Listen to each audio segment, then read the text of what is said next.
자, 이번 시간에는요, 임차권의 양도와 임차물의 전대인데요, 416페이지입니다.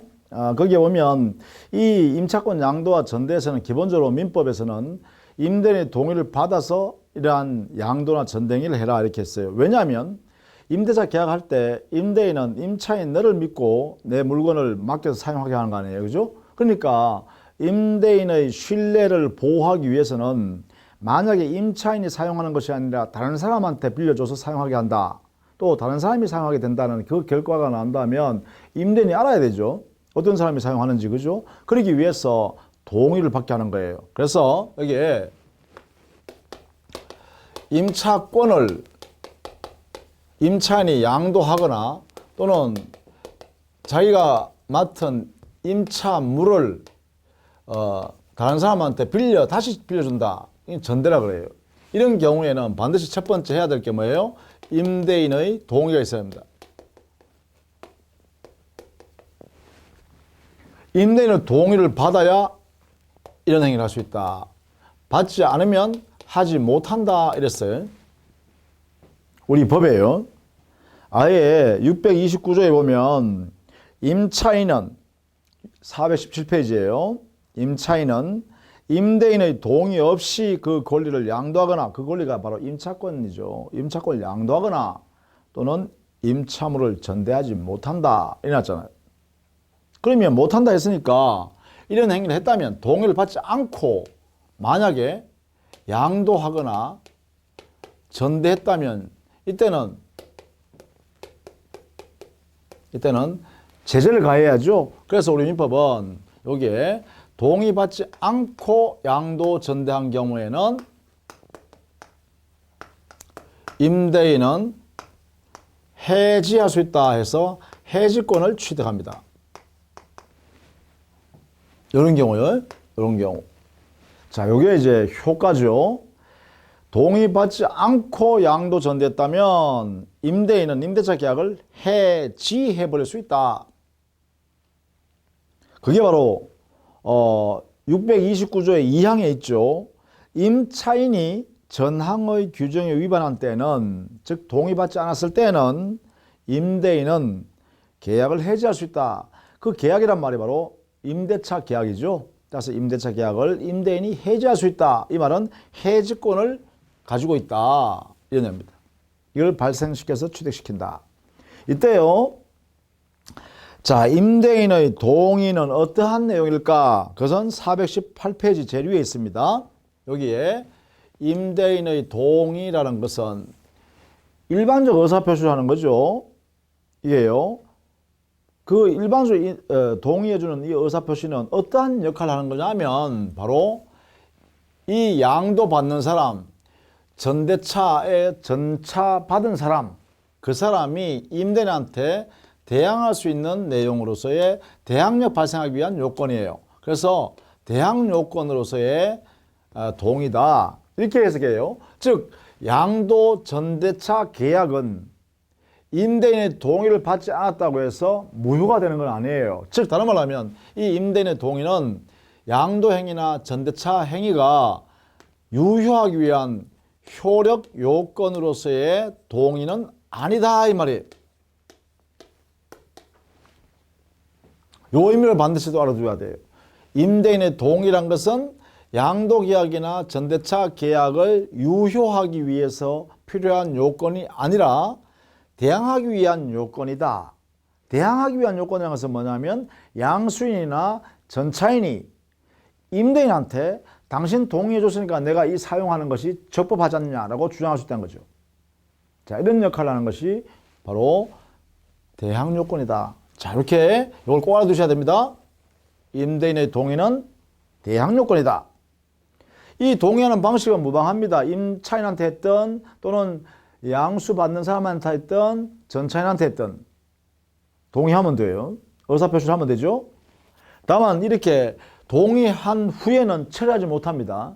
왜냐하면 대항력을 발효시켰기 때문에 철회한다고 해서 효력을, 즉 대항력을 없앨 수 없잖아요. 제3자 이해관계 때문에, 그죠? 그래서 철회할 수 없습니다. 동의했으면 철회할 수 없다.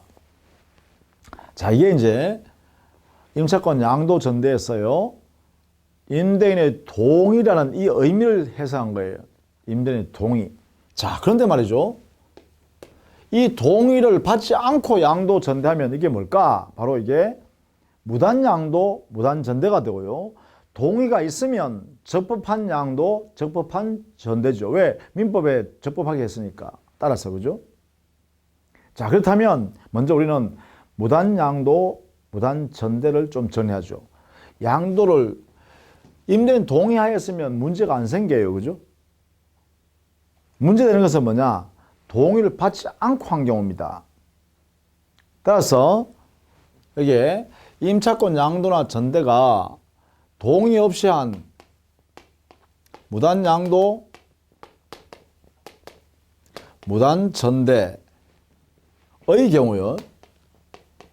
여기에는 기본적으로 그 모습은 효과의 근거는, 법적 효과에 부여하는 근거는 똑같습니다. 내용이. 그래서 하나만 정확히 알아두시면 돼요. 무단양도나 무단전대나 그 내용은 법적 효과는 똑같이 취급한다. 자, 양도란 것은 먼저요. 개념부터 보시면 양도란 것은 이런 내용이죠. 갑의 건물을 이렇게 갑이 임대차에서 임차인에게 당의 목적물을 이렇게 건네줬습니다. 근데 임차권 양도란 것은 임차인은 임차권을 가지고 있죠. 그것을 을이라는 사람이 병한테 이렇게 양도했어요. 임차권 자체를 양도했어요. 그러면 이 사람이 양수인이 되고 이 사람이 양도인이 되겠죠. 양도 계약했으니까 양도 계약이 될 것이고, 그죠? 그러면 보세요. 여기에 있는 임차인의 을의 임차권이 여기에 온다는 거죠. 여기 임차권 이렇게 여기는 없어지고 여기에 온다는 거예요. 그러면 결국은 뭐예요? 이 임대차 계약 관계가 여기에 임차인이 돼버리면 이 임대차 계약이 이렇게 발생하게 되겠죠. 이렇게. 따라서 이 사람이 임차인이 되고 그러시고 이 사람은 종전의 임차인은 임차인 지위에서 벗어나겠죠. 이게 임차권 양도의 모습입니다. 그러면 임차물 전대란 것은 뭘까? 갑의 이 건물을 똑같이 해볼까요? 임대차 계약하여 이 사람이 임차인으로서 임차권자가 됩니다. 임차권을 가지고 있겠죠, 이렇게. 그래서 이 건물을 갖고 있다가 물론 여기도 임차권 양도할 때요, 이 건물을 얘한테 이렇게 건네주겠죠. 이 건물을, 그죠, 이렇게. 자, 만약에 을이요 다시 전대차를 했다. 전대를 했다. 전대차 계약을 하겠죠, 이렇게. 병하고요. 전대차 계약하고 이 사람한테 건물을 건네주겠죠. 사용하게 해야 되니까. 그럼 이 사람은 뭐 하냐? 전차인이 돼요. 이 전차인이 됐으니까 전차인이 되면 이 사람 임차인은 뭐가 되나요? 전대인이 되겠죠. 빌려주는 사람이니까. 그러니까 임차인은 전대인 지위에 있는 거예요. 전대인이 되고 여기는 전차인이 되고. 그럼 이 사람은 전차권이라는 권리가 있겠죠. 이렇게요. 그러면 이 전차권은 전대차 계약에서 나오는 거죠. 따라서 이거 채권입니다. 그러면 여기에 임차인의 임차권은 여전히 임차인 지위를 가지고 있다, 그죠? 그리고 이 사람이 한 번 더 빌려주는 지위에 서게 되고 이 사람은 빌리는 지위에 있게 된다, 그죠? 이렇게 되겠죠. 따라서 이때는 이 전대차 계약은요, 임대차 계약 범위 내에서만 가능합니다. 이 범위 내에서. 이렇게 되겠죠. 자, 그러면 여기서는 차이가 뭐예요? 이게 바로 임차물의 전대라 그래요. 그러면 전대가 되면 어떻게 해요? 임차인의 지위는 그대로 존속하죠. 이런 상태에서 다시 임대 계약 관계가 존재하는 것이고, 양도의 경우는 임차인의 지위가 뭐가 돼요? 벗어나죠. 이렇게 빠져나가 버려요. 그죠? 이런 관계로 되는 것이다. 이렇게 되겠죠. 그럼 여기는요, 이 두 사람 사이에는 아무런 내용이 없어요. 이렇게. 여기는 이렇게 올 수가 없죠. 임대차 계약은 내로 존속하고, 여기는 전대차 계약이 이렇게 존속하고, 이 사람 사이에는 아무런 법률 관계 없어요. 여기는 뭐예요? 임차인이 임차권을 넘겨버렸으니까 이 사람이 임차권자가 되니까 요 내용의 임대차 계약이 이렇게 와서 존재해야만 되겠죠. 왜? 임대인, 임차인 지위가 되니까. 다만 여기 임차인, 종전의 임차인은 그 지위에서 벗어났다. 이렇게 봐야 되죠. 자, 이런 차이가 있다는 거예요. 이런 차이에서 여기에 이 사람이 갑한테 대항하기 위해서, 여기에는 전차인이 갑에게 대항하기 위해서 뭐가 필요하다? 바로 여기에 있는 임대인이 동의가 필요하다. 이런 이야기예요.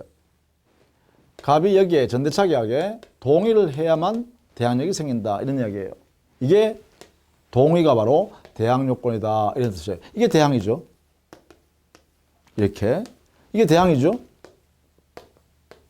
이렇게. 이런 의미라는 거예요. 자, 그런데 이 동의를 안 받았으면 어떻게 하느냐. 이걸 이제 지금부터 보려고 하는 거죠. 이걸 동의를 받지 않았으면, 그런 결론은 그렇습니다. 이 대항력이 안 생긴다 이거죠. 이 대항력이 안 생긴다는 거죠. 이게 이제 기본적입니다. 그럼 구체적으로 이제 법률 관계마다 당사자 사이에 어떠한 권리 의무 관계가 법적 문제가 발생하는가를 구체적으로 이제 좀 보겠다는 거예요. 자, 그러면 무단양도. 이게 동의받지 않았을 때 무단양도죠. 그러면 대항력이 없어요. 그 다음에 이 동의받지 않았으니까 대항력이 없죠. 그러면 모습은 어떻게 돼요? 이렇게 임대차 계약, 이런 임차권 양도 계약, 여기는 임대차 계약, 여기는 전대차 계약, 이게 되겠죠? 이게 없는 상태에서, 그죠? 자, 그러면 이것을 구체적으로 보면 이래 돼요. 여기는요, 임대차, 양도 계약이죠?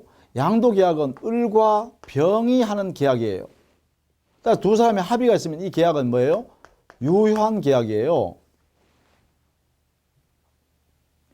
양도인, 양수인 사이에 둘이가 합의했으니까 유효한 양도 계약이에요. 즉, 임대인의 동의를 받았든 받지 않았든 관계없이 양도인과 양수인, 임차인과 양수인 사이의 임대차 계약은 유효하다. 그래서 이 양도 계약 내용대로 을과 병 사이에 권리 의무가 생깁니다. 요 두 사람 사이에요. 그 다음 두 번째요. 여기는 임대차 계약은요. 자, 이렇게 보면 바로 임대차 계약상의 임차인이 갑의 신뢰를 배신했죠. 의무를 위반했죠. 그 임대인이 빌려준 물건을 병에게 사용할 수 있도록 건네줘 버렸잖아요. 그러니까 이것은 위법한 행위를 한 거네요. 을이. 그게 뭐예요? 채무 불이행이에요.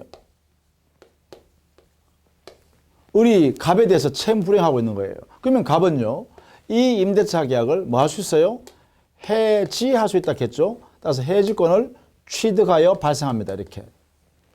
갑은 해지권을 가지고 있다 이 말이죠. 따라서 이 해지권을 갑이 행사할 거냐 말 거냐에 따라서 이 임대차 계약의 운명이 결정되는 거죠. 해지해버리면 그때부터 효력이 없어져 버리고요. 해지하지 않고 놔두면 임대차 계약은 존속하니까 여전히 갑은 을한테 차입내나 할 수 있죠? 차입내나 이렇게 할 수 있어요. 해지해버리면 얘한테 손해배상 청구할 수 있겠죠. 물론. 그러나 해지해버리면 임대차 계약은 끝납니다. 임대차 끝나니까 차임받을 권리도 없어집니다. 당연히. 왜? 임대차 계약이 없으니까. 자, 이런 관계 될 거예요. 자, 그러면 여기는 임대인과 임차인 사이에서는 이 임대차 계약이 존재하고 있는데, 임대차 계약. 이 임대차 계약은 임대인이 해지할 수 있는 권리를 가지고 있는 상태다. 그죠? 요게 이제 임대인과 임차인 사이의 관계입니다. 임차인은 의무를 불이행했고 임대인은 그에 대하여 임대차 계약을 해지할 수 있다. 이런 상태에 있어요. 그 다음 마지막으로요. 여기에 있는 임대인과 여기에 있는 무단 양수인인 임차권을 양수받은 사람. 이 두 사람 사이 관계가 문제됩니다. 여기는 아무런 관계가 없죠. 왜냐하면 동의를 안 했기 때문에 임대차 관계가 이렇게 넘어올 수 없잖아요. 즉, 이 임차권을 대항할 수 없으니까 이렇게 임대차 관계가 있다고 주장할 수 없죠. 그러면 대항할 수 없는 이 임차권을 가지고 이 물건을 사용하고 있는 양수인은 당의 임대인에 대해서는 불법적으로 이 물건을 점유하고 있는 거죠. 그래서 이 동의받지 않고 양수받은 양수인은 임차권을 가지고 대항할 수 없기 때문에 이걸 주장할 수 없으니까 남의 물건을 무단으로 점유한 것이니까 불법 점유자다. 지금 이것은요, 임대인과 양수인 사이의 관계입니다. 양수인 관계에서 대항력은 없다. 따라서 점유하고 있는 것은 불법적으로 점유하고 있는 거다. 불법 점유하니까 불법 행위를 하고 있는 거죠. 불법으로. 아무 권한도 없이 저기에는 갑의 물건을 점유하고 있으니까 당연히요. 이게 갑이라는 사람은 이렇게 해요. 이렇게. 불법 점유한 사람에 대해서 뭐 할 수 있어요? 바로 그래요. 야, 내 물건을 네가 왜 가지고 있니? 반환해! 할 수 있겠죠. 이걸 우리는 물권에 기해서 청구할 수 있는 권리가 있다. 이게 인정돼요. 예컨대 반환해! 라고 하거나 아니면 야, 거기서 나가! 이렇게 할 수 있겠죠. 그래서 방해 제거를 청구할 수 있겠죠. 이런 권리를 행사할 수 있다. 반환이나 제거 청구권을 행사할 수 있다. 이겠죠. 이렇게 행사하는 겁니다. 이렇게.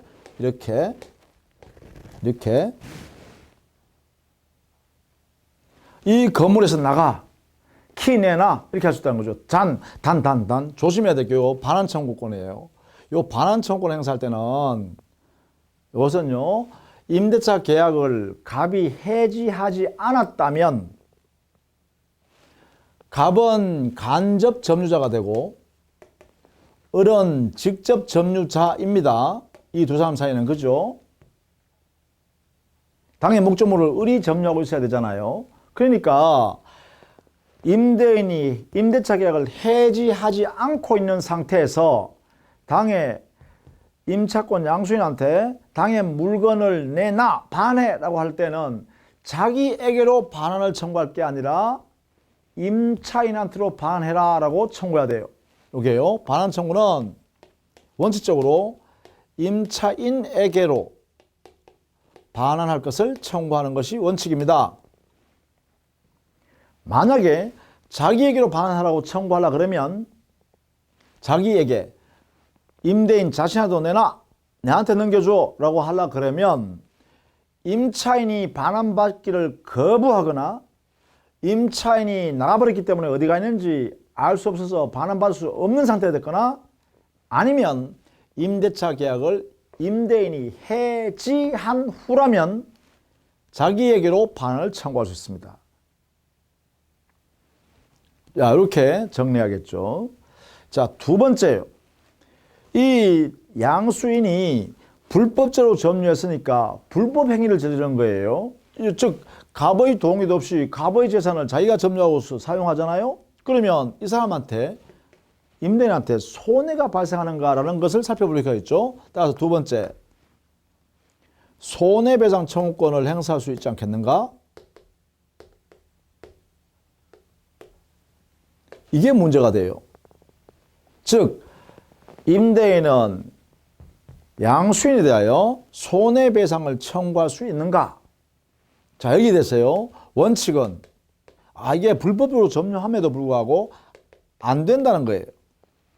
왜 안 되느냐 하면 불법 행위에 따르는 손해배상을 청구하기 위해서는 그 청구자에게 손해가 발생해야 됩니다. 즉 다른 말하면 여기 있는 임대인 갑에게 손해가 발생해야 돼요. 그런데 임대차 계약을 해지하기 전까지는 이 임대인은 임차인한테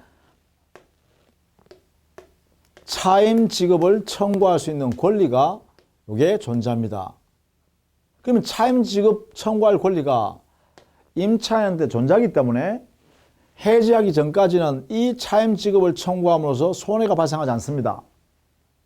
그럼 손해가 발생하지 않는다면 이 손해배상을 청구할 수 없다라고 해야 된다는 거예요. 이게 원칙이란 거예요.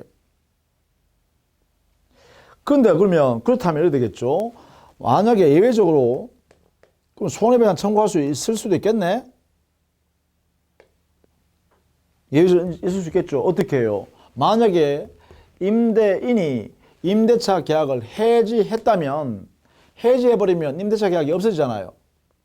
임대차 계약이 없어져 버리면 그때부터 없어지면 이때부터는 요 차임 청구권도 없어지겠죠. 이때부터는 없어집니다. 이게 없어지면 여기에 차임을 못 받는 만큼은 얘 때문에 지금 불법적으로 손해가 발생하고 있는 거죠. 그래서 이러한 경우에만 손해배상을 청구할 수 있다는 거예요. 즉 여기에 임대차 계약을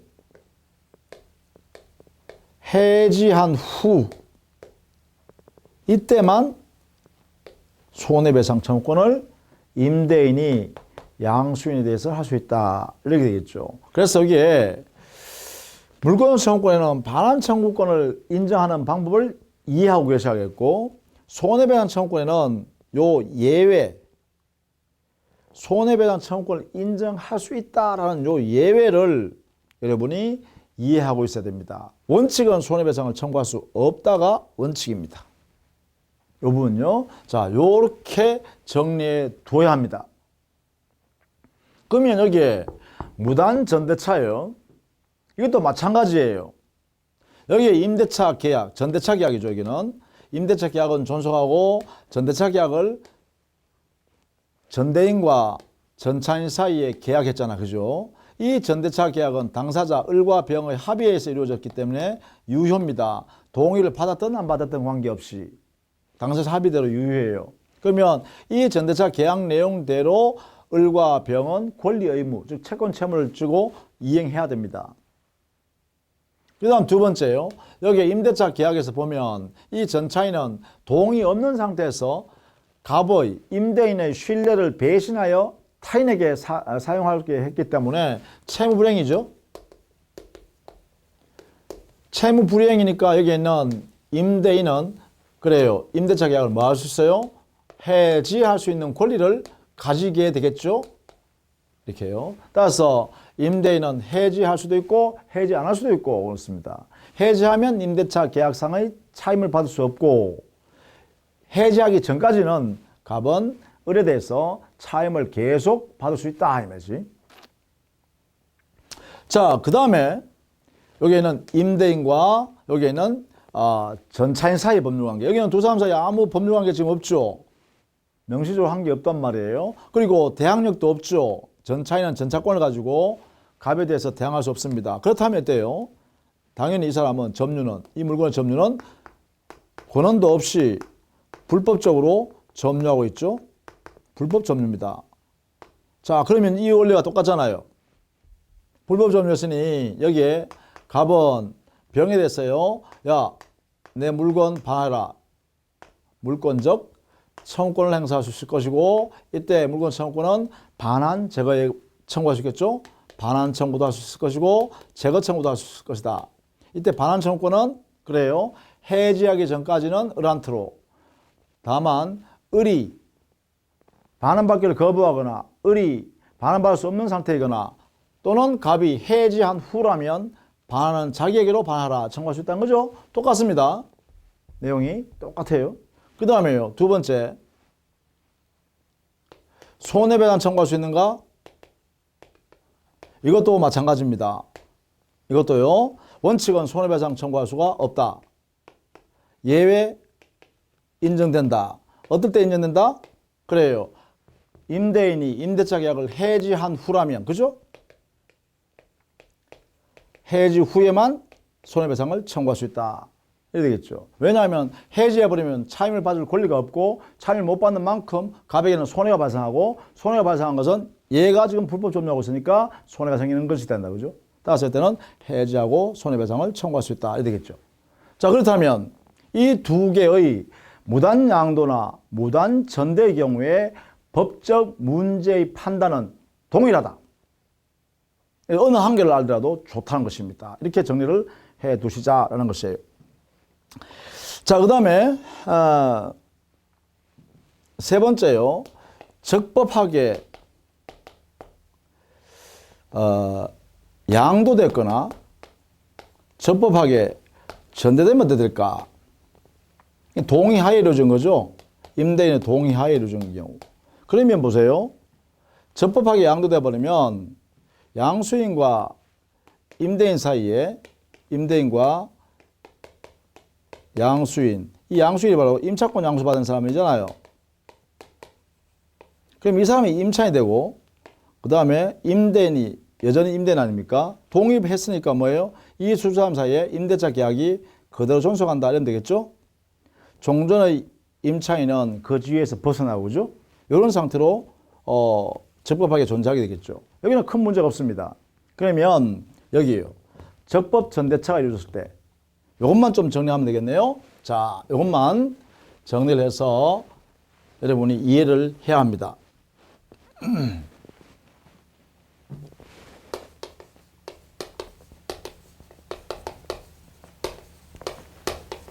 적법 전대차의 경우.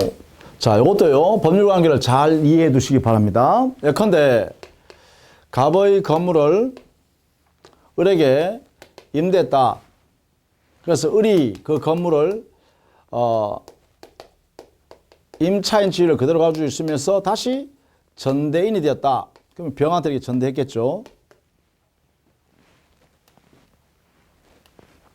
자, 이때 전대할 때요. 이 전대차 할 때 동의받았다 이 말이죠. 전대차 계약을 할 때 임대인으로부터 동의를 받았다.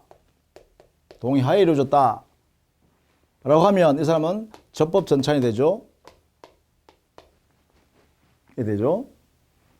근데 문제는 보세요. 임대인과 임차인 사이는 임대차 계약 관계에 의하여 요 계약이 그대로 유효하게 존재하게 있죠. 그 다음에 전대인과 전차인 사이에 여기는 전대차 계약이 유효하게 존재하고 있죠. 그러면 이 두 사람 사이는 전대차 계약 내용대로 당의 목적물을 이 사람이 사용 수익할 수 있도록 해줘야 되고, 전대인이, 전차인은 전대인한테 차임을 지급해야겠죠. 이렇게 두 사람 사이는 권리 의무 관계로 존속합니다. 근데 문제는 여기에요. 이 두 사람 사이의 관계가 문제되는 거죠. 즉, 적법 전대차의 경우에 여기에 있는 임대인과 여기에 전차인 사이에 이 두 사람 사이의 관계를 어떻게 규율할 것이냐는 문제 생겨요. 근데 당사자 사이에는 아무런 약정이 없잖아요. 아무런 약정이 없어요. 아무런 약정이 없기 때문에 이걸 어떻게 규율할 것이냐라는 문제가 대두하게 된다는 거예요.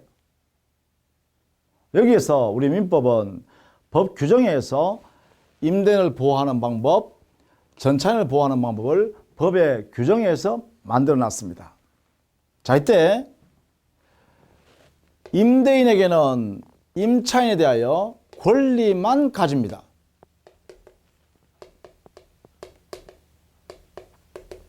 그러면 전차인은 임대인에 대해서는 원칙적으로 의무를 부담하도록 해놨습니다. 그 의무의 내용을 보면 뭐냐? 첫 번째, 당의 목적물, 전대차 목적물요. 요 목적물을 존속하는 중간에 잘 보관할 의무가 있습니다. 성관주의 의무죠. 보관 의무. 성관주의 의무죠. 그 다음 두 번째, 존속 중에는 차임을 지급할 의무가 있습니다.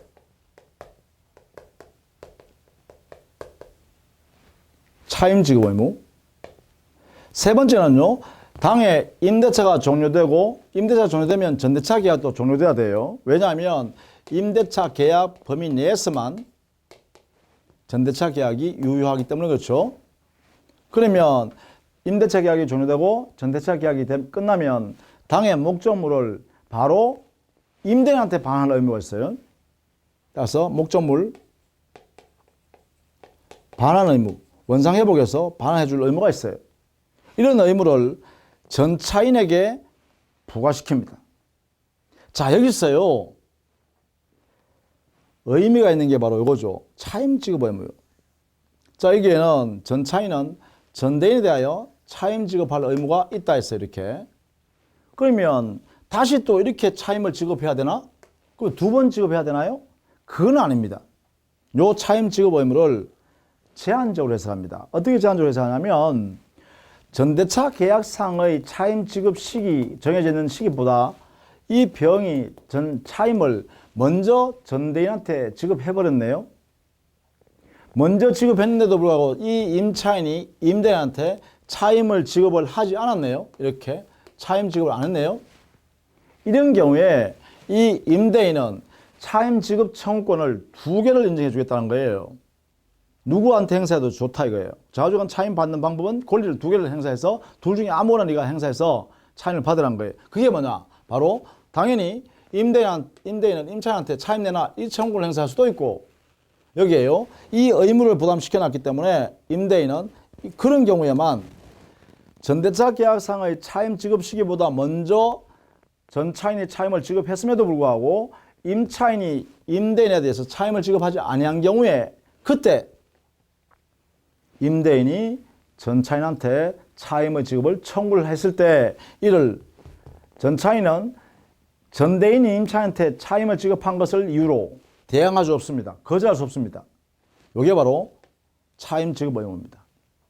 그래서 이때 임대인을 특히 보호하기 위해서 우리 민법이 이렇게 차임을 청구하든 이렇게 차임을 청구하든 임대인은 너는 마음대로 행사해서 둘 중에 하나를 받으면 된다 이거죠. 이렇게 보장해 놨습니다. 차임 지급 의무요. 이렇게 제한적으로 해석한다. 이걸 차임 지급 의무를 제한적으로 해석합니다. 자, 이렇게 해서 이 3자간의 법률가 끝났어요. 임대차 계약상의 채권 채무 관계는 갑과 을 사이에 발생합니다. 전대차 계약상의 권리 의무, 채권 채무 관계는 전대인 임차인과 전차인 사이의 권리 의무가 발생합니다. 규정이 있으니까, 근거 계약이 있으니까. 근데 문제는 임대인과 전차인 사이의 관계가 문제되는데 여기에는 우리 민법의 규정에 의해서 만들어 놨는데 여기에 임대인은 의무를 안 줍니다. 전차인한테. 아무런 의무 안 줍니다. 적극적 의무가 없습니다. 이 사람이 의무 주니까. 얘는 의무주의를 약정을 한 적이 없죠. 따라서 이 사람은 일정한 권리만 우리 민법에 의해서 취득합니다. 그 대표적인 게 뭐예요? 목적물 끝났으니까 내놔 돌려줘 할 수 있고 또 야 차임 임대차 존수증 그 다음 전대차 계약 존수증이니까 차임 내놔 할 수 있는 권리도 가진다는 거예요. 그러나 여기에는 전차인은 의무만 부담한다. 이런 의무를 진다라는 것이. 자, 이렇게 하다 보니까 이 전차인이 지위가 약해졌잖아요. 그래서 전차인을 보호하기 위해서 우리 민법은 특별한 규정을 두고 있습니다. 전차인 보호하기 위한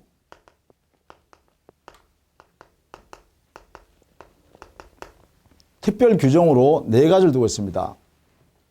그 첫 번째가 동의하여 전대차 계약을 했을 때는 이 전차인의 전차권을 보호하기 위해서 임대인과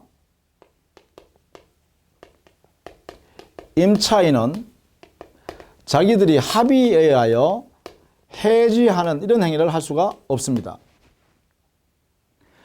임대차 계약을 합의로 해지할 수가 없습니다. 그 이유는 왜 그래요? 이렇게 빌려줘버리고 임대차를 해지해버리면 임대차 계약의 범위 안에서만 전대차 계약이 유효하다 했잖아요. 그러면 임대차 계약을 두 사람이 해지해버리니까 여기 없어지면 이것도 없어져 버리죠. 그럼 이때는 뭐예요? 전차인의 권리가 침해되잖아요.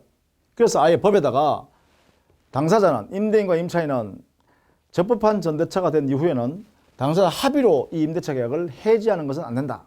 이렇게 막아놨어요. 그래서 보호한다. 그다음 두 번째요. 만약에 이 임대차 계약이 존속기간이 없는 임대차, 그런데 여기에 전대차 계약을 했다라고 할 때 만약에 임대인이 존속기간이 없는 임대차니까 해지 통보해 볼 수 있죠. 자, 그러는 거죠. 자, 임대인이 임대차 계약을 해지 통보했을 때요. 통보 누구한테 하는 거예요? 임차인한테 하는 거죠. 임차인한테 하면 이 통보 받은 날부터 6개월 후이면 임대차 계약이 종료되잖아. 그죠? 자, 그러면 임대차 계약을 갑이 을한테 해지 통보해버리고 내버려 둬버리면 이 사람은 6개월 뒤에 임대차 계약이 종료돼버리면 이것도 종료돼버리잖아요. 그럼 이 사람 갑자기 나가야 되잖아요. 그래서 여기에 임대인이 해지 통고를 했을 때는 그 통고한 사실을 전차인에게도 통지할 의무가 있습니다. 이 내용을 임대인은 전차인에게 이 사실을 통지를 해줘야 합니다. 이 통지를 전차인이 받은 날로부터 6개월이 지나야 전차권이 소멸합니다. 전대차 계약이 종료됩니다. 6개월이 경과해야. 이렇게 함으로써 전차인을 보호하는 거다라는 거죠. 자, 이렇게 통지, 해지 통보에 대한 통지 의무를 준다라는 것입니다. 자, 그 다음에 세 번째. 만약 여기에 있는 것처럼 여기에 전대차 계약의 목적물이 건물일 때, 건물 전차인일 때요. 이 사람은 일정한 요건 아래서요. 임대인한테 직접 자기가 부속시킨 부속물의 매수를요. 일방적으로 청구할 수가 있습니다. 매수 청구권요. 자, 매수 청구권은 우리는 임차인, 건물 임차인의 매수 청구권을 배웠잖아요. 부속물 매수 청구권, 그죠? 이렇게 행사하는 걸 배웠어요. 근데 여기는 전대차 계약했으면 전차인이 전대인한테 해야 될 것 같은데 그게 아니라 전차인이 직접 임대인한테 부속물, 내가 부속시킨 물건 임대인 당신이 사세요 라고 해버릴 수 있다는 거예요. 이게 바로 건물 전차인의 임대인에 대한 부속물 매수 청구권입니다. 이때 물론 이 부속물의 요건을 갖춰야 되죠. 전차인의 소유물로서 독립물이고 그 독립물인 이 부속물이 그 전차 목적물인 건물의 객관적 편익을 증대시키는 역할을 하는 부속물이야겠죠. 그 다음에 부속할 당시에 전차인은 임대인의 동의를 받았거나 임대인한테 매수해서 부속시키거나 또는 임차인한테 매수하여 부속시킬 때 동의받았거나 뭐 이렇게 되겠죠. 그러한 내용 전자에 행사할 수 있다. 그리고 이 매수 청구권은 임대차도 기간 만료로 소멸됐고 전대차 계약도 존속기간 만료로 인하여 종료가 됐을 때 행사하는 거죠. 그때 건물 전차인이 직접 임대인에 대해서 행사할 수 있다. 그 다음 네 번째, 만약에 이게 건물이 아니라 토지인 경우도 있을 수 있겠죠. 토지를 이렇게 임대에 놨다가 다시 전차인이 그 토지를 전대차 받을 때 있잖아요. 그러면 토지 전차인은 직접 일정한 요건 하에서 임대인한테요. 그 지상물의 매수를 청구할 수 있습니다.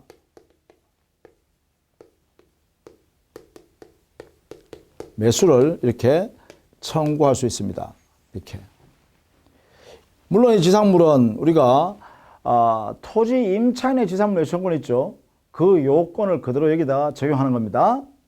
토지 전차인이 직접 임대인한테 당신 토지 위에 이 건물 기타 공작물인 또 수목이 내 소유물이 있는데 한번 갱신하면 안 될까? 갱신합시다. 이렇게 물어봤어요. 그런데 임대인이 나 안 해. 거절. 갱신 못하겠어. 그러면 전차인이요. 그러면 사세요, 당신이. 이렇게 할 수 있다는 거죠. 이게 바로 뭐다? 토지 전차인의 임대인에 대한 그래요. 지상물 매수 청구이다. 이렇게. 이 네 가지를 가지고 이 전차인의 전차권을 좀 보장해보자라는 특별한 규정을 뒀다는 거예요. 이 네 가지 내려보니 좀 숙지를 해두는 게 좋겠다. 그죠? 적법 전차인이다. 그죠? 적법 전차인을 보호하는 규정이다. 이렇게 돼 있죠. 자, 이런 정도로 여러분 정리를 해주시면 되겠는데 이것은 여러분 교재 420페이지 이하에요. 정리해 놨습니다. 420페이지 이하에 거기에 임대인과 전차인 사이 관계 여기에 정리를 해놨죠. 그리고 적법 전차인의 경우에 보호하는 규정들도 거기에 소개를 해놨습니다. 임대인과 전차인 사이 관계 이걸 꼭 정리를 해두시기 바랍니다. 자, 무단 전대차는 우리가 이미 다 했으니까 그대로 한번 여러분 읽어보시면 되겠고요. 그 다음 422페이지 가면 보증금과 권리금인데요. 보증금은 우리가 사회에서 보통 채권자 전세요.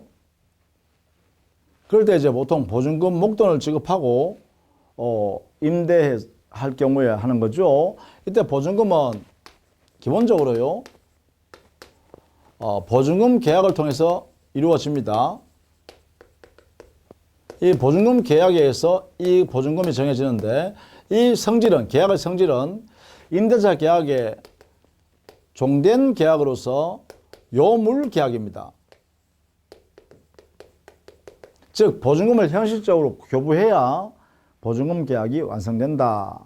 그게 422페이지에 양갈로 2번 보증금의 계약, 1번 보증금 계약의 성립과 보증금 계약의 법적 성질 여기에 설명해놨습니다. 그 다음에 보증금의 기능은 어떤 기능을 하냐? 보증금의 기능은 원칙적으로 담보적 기능을 합니다. 즉 임차인이 임차물을 빌려 사용하는데 만약에 그 임차물을 부수었다든가 하면 임대인한테 손해배상해 줘야 되잖아요. 근데 손해배상하는데 임차인이 돈이 없으면 돈 못 받아낼 거 아니에요. 그죠? 임대인이. 그럼 임대인은 자기가 가지고 있는 이 보증금에서 공제해버리고, 즉, 변제 충당해버리고 나머지만 돌려주면 되죠. 그런 면에서 보면 우선 변제받는 그런 역할을 하게 되기 때문에 담보적 기능을 한다. 이렇게 하면 되겠죠. 동시에 말이죠. 동시에 이 보증금에 있어요.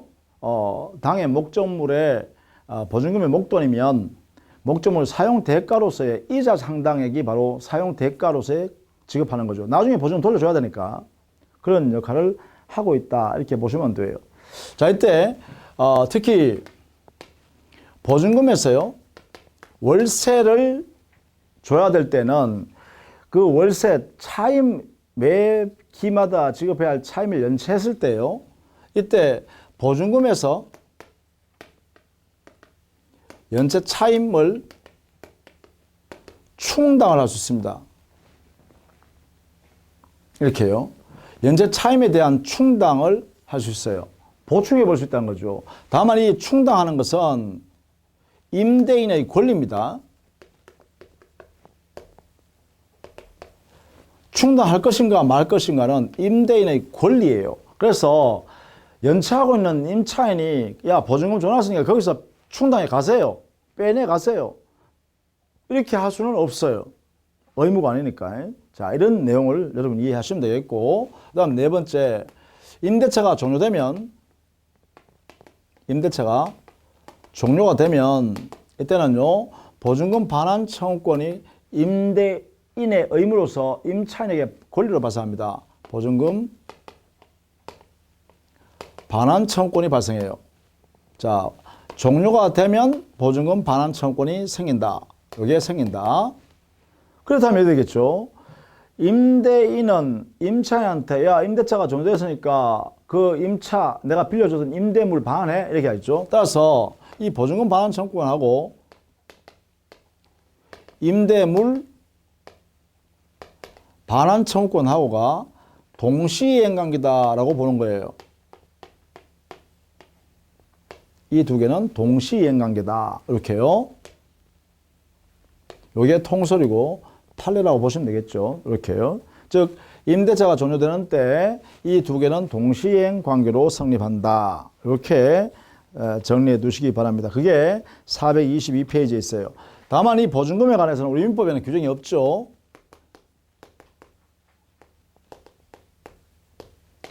민법에는 규정이 없다. 그래서 해석상으로 이렇게 하고요. 물론 또 권리금도 마찬가지입니다. 권리금도 우리 민법에는 규정이 없습니다.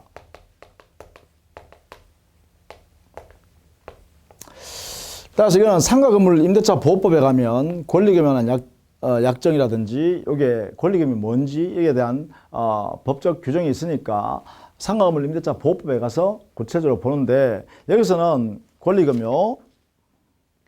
424페이지 있죠. 권리금이라는 것은 당의 임대 부동산이 유리한 장소에 위치되어 있는 그 대가라든지 그 다음에 그 임대 목적물인 건물로부터 영업이 잘 되었기 때문에 그 임차인이 다시 다른 사람한테 빌려줄 때 그때 자기 투자한 금액이라든지 또는 그 고객의 자료를 넘겨주면서 그 대가로 받는 것을 우리는 권리금이라고 해요. 이때 권리금은 당사자 별도의 약정이 없는 한 권리금 반환 청구권은 인정되지 않습니다. 내가 줬던 권리금 돌려주세요 할 권리는 이거는 인정되지 않는 것이 대원칙이다. 이런 이야기예요. 특별한 약정이 없는 한 권리금은 교부해버리면 돌려받을 길이 없다. 이걸 전제로 하고 있다. 이렇게 해석하는 거죠. 자, 이 정도로 보증금과 권리금은 이해해 두시면 되겠어요. 그 다음에 임대차 종료는요. 기간이 만료되면 종료되죠. 그 다음에 임대인이 임차인에 대해서 임차인의 채무 불이행에 대해서 뭐 차임을 연체 2기 이상 했다든가 또는 목적물을 용법에 사용해야 되는데 임대물을요. 그것을 자기 멋대로 바꾸어서 교정해가지고 다르게 막 사용한다든가 개조해서 말이죠. 이런 거 안 되죠. 이럴 경우는 임차인의 본질적 채무를 불이행했다라고 하면 임대인은 해지해버리죠. 해지하면 즉시 임대차 계약이 종료되죠. 또 반대로요. 임대인의 의무 불이행이 있을 때 임차인이 임차 목적물을 그대로 사용할 수 없는 상태라면 임차인은 임대인에 대해서 해지해버릴 수 있어요. 따라서 해지 행사함으로써 즉시 임대차 계약이 종료될 수도 있죠. 또 우리 민법에는요, 해지 통고라는 제도 있었잖아요. 그죠? 해지 통고 때문에 임대차 계약이 종료되는 경우도 있죠. 예컨대 해지 통고는 대표적인 게 어떤 게 있나요? 우리 교재요 425페이지에 거기에 상단에 보시면 존속기간이 약정이 없는 경우 해지 통과죠. 또 법정 갱신됐을 때도 해지 통과죠. 또 존속기간이 정해져 있다 하더라도 그 존속기간 내에 해지할 수 있다라고 한 권리를 유보해 놨다면 그것도 해지권이 아니라 해지 통고권으로 해석하는 거죠. 또 임차인이 파산됐을 때요. 임차인이 파산됐을 때도 해지 통고를 할 수 있도록 해놨어요. 파산 관제인이나 임대인은 상대방에 대해서 해지 통고할 수 있고 그 다음 이때는 손해배상을 서로 행사할 수 없습니다. 그죠? 이렇게 했다. 이런 내용이 있죠. 그래서 기간 만료로 인하여 또는 해지 통고에서 또는 해지권 행사를 하면서 즉시 소멸하는 것도 있다. 종료하는 경우도 있다. 이렇게 되겠죠. 이렇게 해서 임대차 계약이 종료되면 그래요. 임대차 계약은 원상 회복. 그죠? 임차인은 원래 상태로 만들어서 돌려줘야 되고 원칙적으로는요. 원칙. 그리고 임대인과 임차인 사이는 정산해야 되죠. 총 정리해야 된다. 이렇게 되겠죠. 자, 이런 내용으로 정리해 두시면 되겠습니다. 자, 이렇게 해서요. 민법 총칙, 물권법, 그리고 계약법 해서요. 민법에 관한 내용들을 쭉 정리했습니다. 자, 하여튼 여러분이 마지막까지 요 민법의 원리를 잘 이해해 두셔야 또 민사특별법의 특칙들을 비교하면서 정리할 수 있어요. 따라서 민사특별법은 우리 민법이나 기본적인 원리에 어떻게 다른가, 차이점이 뭔가 이걸 항상 염두에 두시고 공부하셔야 돼요. 그 차이점을 중심으로 해서 정리하는 게 가장 중요합니다. 자, 다음 시간부터는 민사특별법으로 정리하겠습니다. 자, 고생했습니다.